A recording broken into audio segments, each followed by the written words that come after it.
ሰላም ለእናንተ ይሁን ውድ የቻናሌ ቤተሰቦች እንደምን አላችሁ? ያለው እግዚአብሔር ይመስገን። እግዚአብሔር ሰላም ከሁላችን ጋር ይሁን።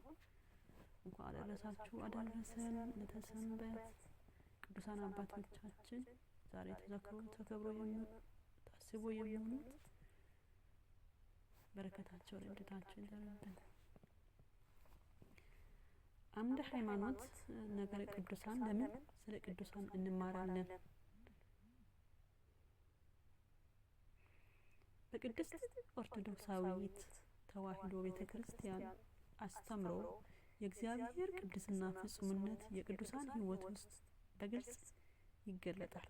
ነገር የሚለው ቃል በሰፊው ትርጓሜው ስለ አንድ አካል ክስተት ወይም እውነት የሚሰጥ ጥልቅ ሁሉንም አቅፎ እና ስርዓት ያለው መግለጫ ነው።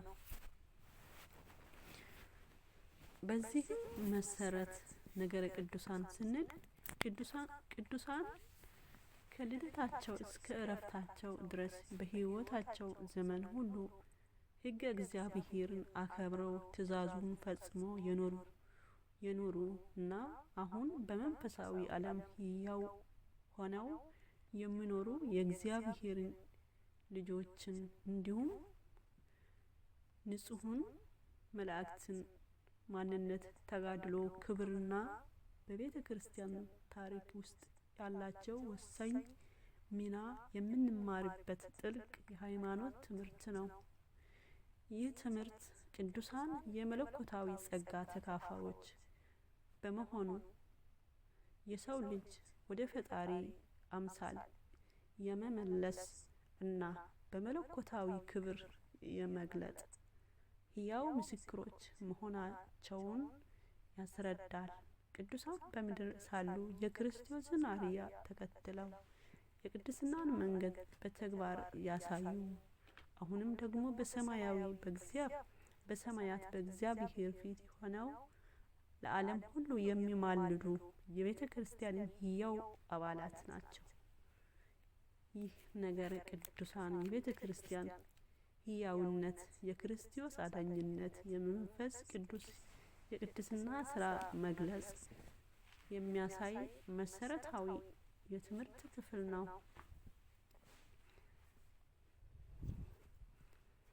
ነገረ ቅዱሳንን መማር ለምን አስፈለገ? 1.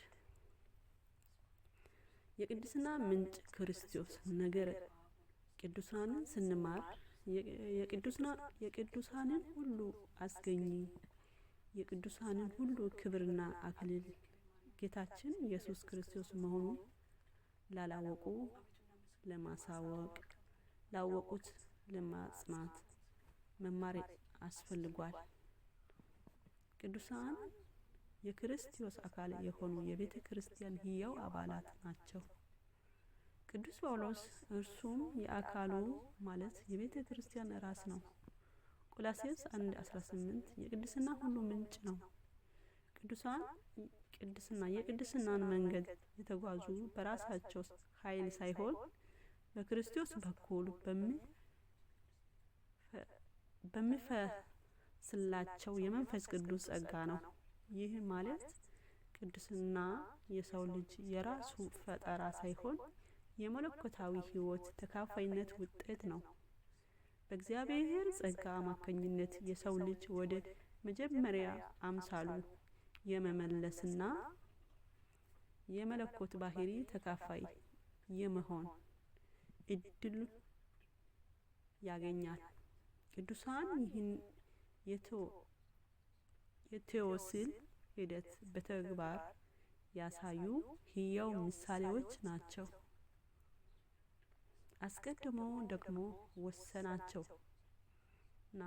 አስቀድሞም የወሰናቸውን እነዚያ ደግሞ ጠራቸው፣ የጠራቸውንም እነዚያ ደግሞ አጸደቃቸው፣ ያጸደቃቸውን እነዚያ ደግሞ አከበራቸው።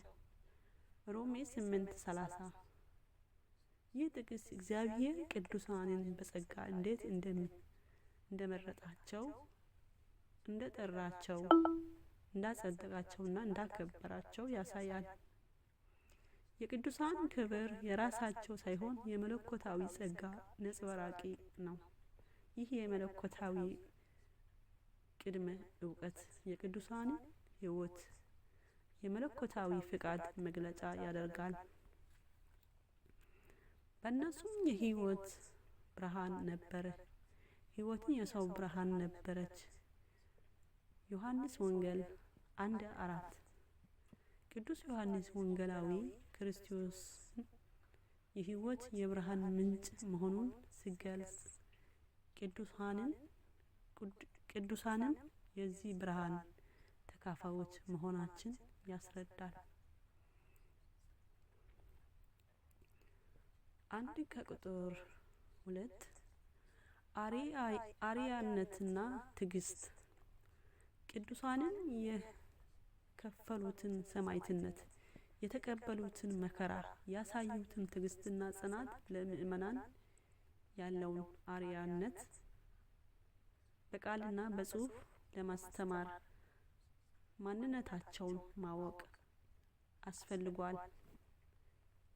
ሕይወታቸው እውነተኛ የክርስትና ሕይወት ምን እንደሚመስል የሚያሳይ ሕያው ምስክር ነው። በዓለም ውስጥ ስንኖር የኃጢአት ፈተናዎችና የመከራ ማዕበሎች ሲገጥመን የቅዱሳንን ሕይወት እንደ ብሩህ መብራት የጽናትና የተስፋ መንገድ ያሳያል። እነርሱም የክርስቶስን መከራ በመካፈል የትንሣኤውን ክብር ለመውረስ የተዘጋጁ ናቸው። ሰማዕታት የዚችን ዓለም ጣዕም በእውነት ናቁ፣ ደማቸው ስለ እግዚአብሔር አፈሰሱ፣ ስለ መንግሥተ ሰማያት መራራ ሞትን ታገሱ።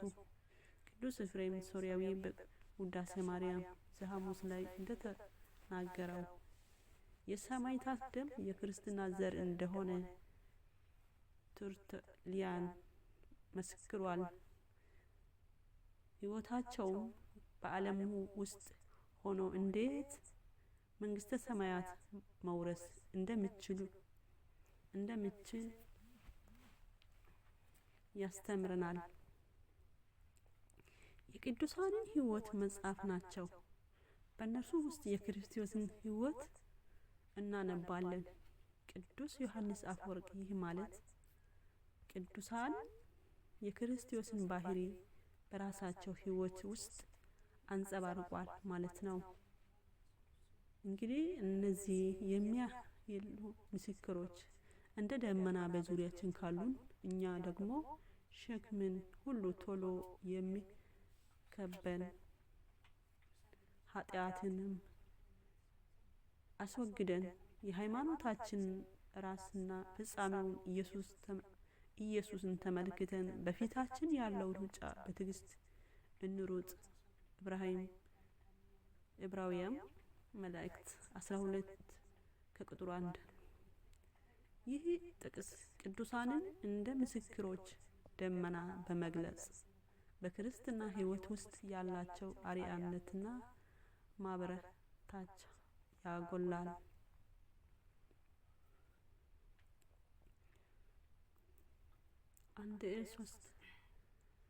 አማላጅነትና በረከት ቅዱሳን ከእግዚአብሔር ያገኙት የቃል ኪዳናቸውን በረከት በተለያዩ መንገድ ለእኛ ለምእመናን እንድንጠቀምበት ነገረ ቅዱሳንን እንማራለን። በክርስቶስ አካልነት ከኛ ጋር ያላቸው ሕያው ግንኙነት በሰማያት ሆነው ስለኛ እንደሚማልዱ ያስችለዋቸዋል። ይህ የአማላጅነት ዶግማ የቤተ ክርስቲያን ሕያውነትና የቅዱሳን ከእግዚአብሔር ጋር ያላቸው የጠበቀ ግንኙነት መግለጫ ነው። ቅዱሳን በክርስቶስ በኩል እንጂ በራሳቸው ኃይል አያማልዱም። ክርስቶስ ብቸኛው ቢሆንም ቅዱሳን ደግሞ በጸሎታቸው አማካኝነት የክርስቶስን የማዳን ሥራ ተካፋዮች ይሆናሉ። የቅዱሳን ሁሉ ጸሎት በእግዚአብሔር ፊት በወርቅ ዕጣን ማስቀመጫው ውስጥ አለ። ራእይ 5:8 ይህ የሚያሳየን የቅዱሳን ጸሎት በእግዚአብሔር ፊት ተቀባይነት ያለው መሆኑን ነው። ቅዱሳን በሰማያት ያሉ ሕያው አባላት በመሆናቸው በምድር ላይ ስላሉ ወንድሞቻቸው እና እህቶቻቸው ያማልዳሉ። ቅዱሳን ከሞት በኋላም ቢሆንም ለሕያዋን ይጸልያሉ፣ ምክንያቱም ፍቅር አይጠፋምና። እንደ ቅዱስ ቀሬኔዎስ ዘኢየሩሳሌም ይህ የሚያረጋግጠው በቤተ ክርስቲያን ውስጥ በሕያውና በሙታን መካከል ያለው ግንኙነት በፍቅር በጸሎት የሚቀጥል መሆኑ ነው። ጻድቅ ሰው በጽናት የሚጸልየው ጸሎት እጅጉን ይረዳል። ያዕቆብ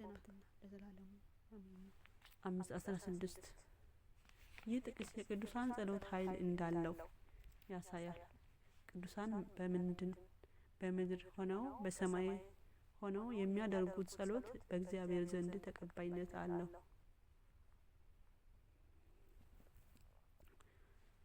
ቁጥር 4 የቤተ ክርስቲያን ታሪክና ትውፊት። የቅዱሳንን ታሪክ የቤተ ክርስቲያንን ታሪክ አካል በመሆን የነበሩበት ዘመን ያበረከቱትን አስተዋጽኦ፣ አጠቃላይ ሁኔታውን፣ በወቅቱ የነበረው የቤተ ክርስቲያን ሁኔታ ለማወቅ ለመርዳት እንማራለን። እነርሱ ኦርቶዶክሳዊት ሃይማኖት ጠባቂዎችና አስተላላፊዎች ናቸው። ቅዱሳን በየዘመናቸው የተነሱ መናፍቅን በመጋለጥ እውነተኛውን እምነት በመጠበቅ በማስተላለፍ ወሳኝ ሚና ተጫውተዋል።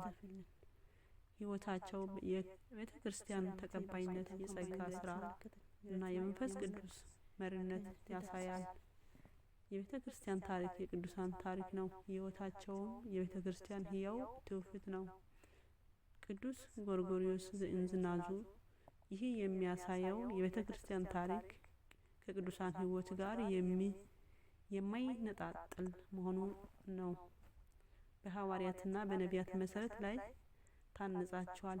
የማዕዘኑ ራስ ክርስቶስ ኢየሱስ ራሱ ነው። ኤፌሶን 2:20 ይህ ጥቅስ ቅዱሳን የቤተ ክርስቲያን መሰረት አድርጎ ይገልጻቸዋል። ክርስቶስ ደግሞ የማዕዘን ራስ ነው። 5 የትምህርት ሃይማኖትና ስርዓት። ቅዱሳን የቤተ ክርስቲያንን ትምህርት፣ ሃይማኖት፣ ስርዓት፣ ትውፊት ለይተው በመንፈስ ቅዱስ አጋዥነት የጻፉትን መጻሕፍት እንድናውቅና ለሕይወት እንድንጠቀምበት ነገረ ቅዱሳንን እንማራለን። እነርሱ የዶግማ የስርዓት ምሰሶዎች ናቸው። በጉባኤያት ላይ እውነተኛ እምነት በመጠበቅ የሐሰትን ትምህርቶችን በመኮነን እና የቤተ ክርስቲያንን ቀኖናዎች በማስቀጠል ወሳኝ ሚና ተጫውተዋል። ትምህርታቸው የኦርቶዶክሳዊ እምነት ጥልቅነትና ትክክለኛነት እንድንረዳ ይረዳናል። የቅዱሳን ትምህርት የቤተ ክርስቲያን መሰረት ነው። ያለ እነርሱ ትምህርት ቤተ ክርስቲያን ጽኑ ልትሆን አትችልም። ቅዱስ አትናቴዎስ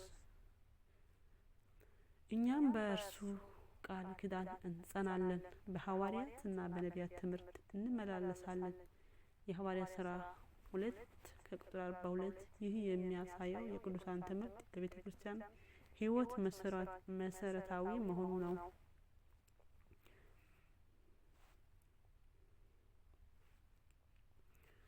ቁጥር 2